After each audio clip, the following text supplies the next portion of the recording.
Hello students. इस lecture में देखो हम इलेक्ट्रोमैग्नेटिक वेव बेस्ड न्यूमेरिकल करेंगे। देखो ये न्यूमेरिकल आपके मोस्ट इंपॉर्टेंट है, आपके 2 मार्क्स में बोर्ड एग्जाम के लिए आ जाते हैं।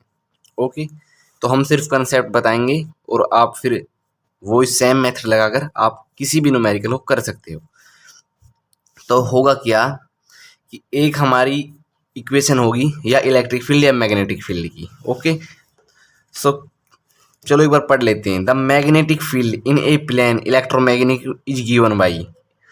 एक प्लेन में मैग्नेटिक फील्ड ये है, ये दी हुई है, तो उसका फाइंड आउट करना है। ए पार्ट में what is the wavelength and frequency, इसकी वेवलेंथ और फ्रीक्वेंसी क्या होगी। दूसरा है right the expression for electric field. Electric field का एक्सप्रेशन मतलब इलेक्ट्रिक फील्ड का हमें ये बता करने कि कितने वो वोल्ट की है, मीटर वोल्ट की है, कितनी है, उसका कितना मैग्नीट्यूड है। एक्सप्रेशन का मतलब ये है। तो देखो 1 बाई 1 करेंगे, ठीक है। तो उससे पहले मैं आपको एक बात बता दूं, हमारी जो मैग्नेटिक फील्ड होती है उसकी जनरल स्टैंडर्ड फॉर्म क्या होती है मैग्नेटिक फील्ड की, बताओ गाइस। वो होती है हमारी, एक बात बताइए, पहले हम इसे लिख देते हैं B Y 2 into 10⁻⁻⁷ sine 0.5 into 10⁻³ X plus 1.5 into 10⁻11 T, और ये है हमारा टेस्ला, ठीक है। वो तो हम स्टैंडर्ड फॉर्म और लिख लेते हैं मैग्नेटिक फील्ड की। वो क्या होती है, वो होती है हमारी B is equal to B naught sine, अगर देखो यहाँ पर साइन है तो साइन, अगर कॉस होता तो कॉस ले लेते, इस बात से आप निश्चिंत रहिए। उसके बाद आता है हमारा के जेड आता है। तो देखो यहाँ पर ये एक्स में है तो हम यहाँ पर एक्स ले लेंगे, क्यों, अगर यहाँ पर जेड होता तो जेड ले लेते। के एक्स प्लस प्लस ले लेंगे या माइनस ले लेंगे, उससे कोई फर्क नहीं पड़ता। ओमेगा ये टी वाला, ये टी है हमारा। ओके जी, तो देखिएगा अब हम कंपेयर करते हैं इक्वेशन 1 एंड 2। ये इक्वेशन 1 है और ये इक्वेशन 2 है। कंपेयरिंग इक्वेशन 1 एंड 2, ठीक है जी। तो देखो एक बात बताइए मुझे, सबसे पहले इसमें क्या पूछा है, what is the wavelength and frequency. तो वेवलेंथ यानी कि लैम्डा निकालेंगे। तो कृपया मुझे आप ये बताओगे, एक्स तो हमारा ये है, ये है। के की वैल्यू क्या मैं ये ले सकता हूँ, बिल्कुल ले सकता हूँ, कंपेयर करके देख लीजिए। ओके जी, तो के की मैं वैल्यू मैंने ये ले ली 0.5 इंटू 10⁻³ कृपया आप मुझे आप ये बताओगे के की वैल्यू होती क्या है रियलिटी में। के की वैल्यू क्या ये नहीं होती है, 2π/λ होती है, नहीं होती। चलो हम दिखाई देते हैं आपको, देखिएगा के की वैल्यू 2π/λ, ठीक है जी। और ओमेगा की वैल्यू देख लीजिए, 2πt भी होती है, 2πf भी होती है, या न्यू भी होती है। तो के की वैल्यू मैं यहाँ पर ये लिख सकता हूँ 0.5 इंटू 10⁻³। क्लियर है बात यहाँ तक। तो मुझे निकालनी है लैम्डा की वैल्यू। तो लैम्डा की वैल्यू कैसे निकल सकती है, इसे मैं यहाँ पर ले आऊँगा और लैम्डा की वैल्यू को मैं यहाँ पर लेकर आ जाऊँगा। तो देखिएगा कैसे होगा, 2π वहीं पर है तो अपॉन में मैं 0.5 इंटू 10⁻³ और लैम्डा हमारा यहाँ पर आ जाएगा। क्लियर है बात, नहीं है बताओ। तो 2π की वैल्यू क्या है, मैं ये भी लिख सकता हूँ, ये बात बताओ। 6.28 भी लिख सकता हूँ कि नहीं लिख सकता। पाई की वैल्यू क्या होती है 22/7। 22/7 को जब हम डिवाइड करते हैं 3.14 आता है। तो 3.40 को अगर 2 से गुना करेंगे तो ये आता है, ठीक है जी। ये सब बात आप जानते हैं। तो 6.28 इंटू 0.5 और 10⁻³ ऐसे है। तो कृपया हम इसे पॉइंट हटाकर यहाँ पर मैं 10 लिख सकता हूँ और यहाँ पर मैं 100 लिख सकता हूँ। लिख सकता हूँ ना, नहीं लिख सकता, ये बात बताओ। लिख सकता हूँ, ठीक है जी, क्योंकि देखो पॉइंट का 1 और जितनी अक्सर उतना ही 0, ठीक है। तो 0 से 0 कैंसिल आउट हो जाएगा। तो कंप्लीट क्या बचा हमारे पास बचा 628 और ये बचेगा हमारे पास यहाँ 5 इंटू 10 यानी कि 50 और 10⁻³ सॉरी +3 ऐसे ही है। तो देखो जब इससे हम इसे डिवाइड करेंगे, तो क्या आएगा, तो देखो हमारा यहाँ से इसे डिवाइड करेंगे तो हमारा 12.6 इंटू 10⁻, ये माइनस चली जाएगी, इनकी ऊपर चली जाएगी। ओके, तो ये क्या निकाली हमने बताओ जी, ये हमने निकाली थी यहाँ पर लैम्डा, यानी कि वेवलेंथ की यूनिट मीटर होती है।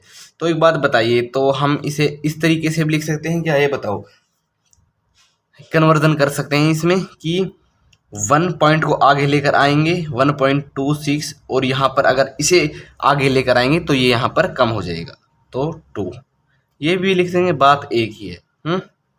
ठीक है, तो ये तो आई हमारी क्या, वेवलेंथ आ गई। तो अब निकालनी है हमें फ्रीक्वेंसी। ठीक है जी, फ्रीक्वेंसी। सो गाइस एक बात बताओ मुझे, यहाँ पर देखिएगा, यहीं पर कर रहे हैं, ओमेगा की वैल्यू क्या होती है, ओमेगा की वैल्यू क्या ये होती है, ये नहीं होती, बताओ, होती है, ओमेगा की वैल्यू होती है, तो ओमेगा की वैल्यू ये भी होती है 2π/न्यू, न्यू या एफ लिख दो या न्यू लिख दो, एक ही बात है, ये भी होती है, बिल्कुल होती है। ठीक है, ये सब बातें आप जानते हैं। और एक बात बताओ, क्या यहाँ पर ये टी हमारा ये रहा, क्या ये हमारी ओमेगा की वैल्यू है या नहीं है, बिल्कुल है।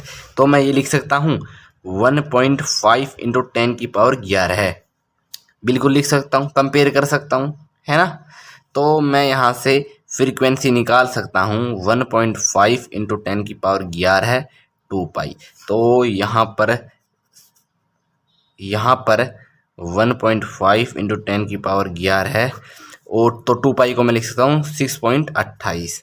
ओके, तो जैसे हम इसकी पॉइंट से हटाएंगे इसे, तो ये क्या हो जाएगा हमारा, ये हो जाएगा हमारा, देखो यहाँ पर आ जाएगा 10 और यहाँ पर आ जाएगा 100, तो 1 0 से 1 0 कैंसिल आउट, तो ये हो जाएगा हमारा 15 इंटू 10 150, और ये हो जाएगा हमारा 628, और 10⁻11 एज इट इज़ ही रहेगा।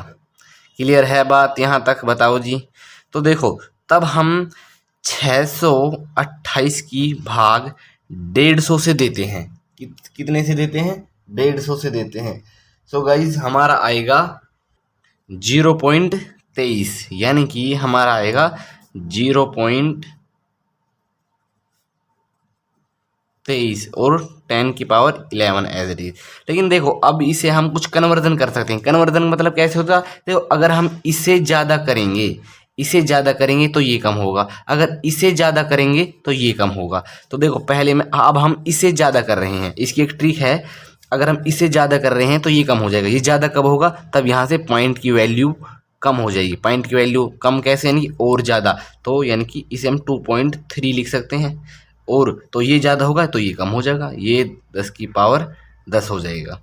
तो फ्रीक्वेंसी ये आ गई, फ्रीक्वेंसी की यूनिट होती है हर्ट, इसलिए SZ लगा दिया मैंने। क्लियर है बात यहाँ तक या नहीं है। तो एक पॉइंट हमारा क्लियर हो गया है। तो एक और है, right the expression for electric field. Electric field का एक्सप्रेशन क्या होता है, इलेक्ट्रिक फील्ड और मैग्नेटिक फील्ड का आपने एक क्या पढ़ा था, एक रिलेशन पढ़ा था कि जो हमारा ये B पार्ट है और ये हमारा A पार्ट था, कि ये पढ़ा था आपने E0 अपॉन के B0 इजिकल टू होता है C।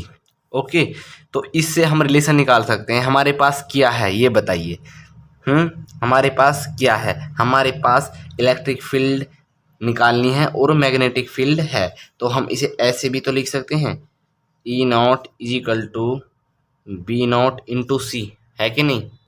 और हमारे पास B0 की वैल्यू है, कैसे है देखिएगा, B0 है तो साइन से कंपेयर करके देखो, 2 इंटू 10⁻⁻7 है, तो हम यहाँ पर कंपेयर कर सकते हैं कि देखो E0 is equal to 2 into 10⁻⁻7, और C क्या है, लाइट ऑफ स्पीड क्या होते हैं, 3 इंटू 10⁸ मीटर पर सेकेंड। ओके, तो देखो यहाँ से 1 बचेगा ओनली, यहाँ से 1 बचेगा, तो हमारा क्या बनेगा बताओ जी, हमारा बचेगा 3 दूनी 6, 3 दूनी ई नॉट 3 दूनी 6 बचा, और यहाँ पर एक पावर यानी कि ओनली ऐसे ऐसे, तो क्या होगा बताओ, ये होगा हमारा 60। सो इलेक्ट्रिक फील्ड की यूनिट क्या होती है, वोल्ट पर मीटर ये हमारा एक्सप्रेशन आ गया इलेक्ट्रिक फील्ड। सो गाइस इस तरीके के न्यूमेरिकल आपके बहुत इजी होते हैं, 2 मार्क्स के आ जाते हैं। तो अब तो हमने किया है ये साइन का, ओके, तो कॉस का भी करेंगे। तो फिर आपको चाहे कंसेप्ट पता चल गया है, उसके बाद आपको सिर्फ और सिर्फ यही एक तरीका है, आपको संख्या चेंज हो जाएगी।